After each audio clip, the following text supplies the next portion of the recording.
యాదగిరిగుట్ట లక్ష్మీనరసింహస్వామి ఆలయంలో భక్తుల రద్దీ అధికంగా ఉంది. ఆదివారం సెలవు రోజు కావడంతో అధిక సంఖ్యలో భక్తులు స్వామివారి ఆలయానికి విచ్చేశారు. దీంతో ఆలయ ప్రాంగణంలో భక్తుల సందడి నెలకొంది.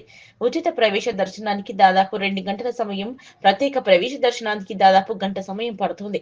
ఆర్జిత సేవలు, నిత్య పూజల్లో పాల్గొని మొక్కులు తీర్చుకున్నారు భక్తులు. రద్దీ అధికంగా ఉండడంతో ఆలయ పరిసరాలు భక్తులతో కిటకిటలాడుతున్నాయి. నిత్య కళ్యాణం, లడ్డూ ప్రసాదం కౌంటర్లు, సత్యనారాయణ స్వామి వ్రత మండపం, కొండ కింద కళ్యాణకట్ట, పుష్కరిణి, వాహనాల పార్కింగ్ వద్ద భక్తుల సందడి నెలకొంది.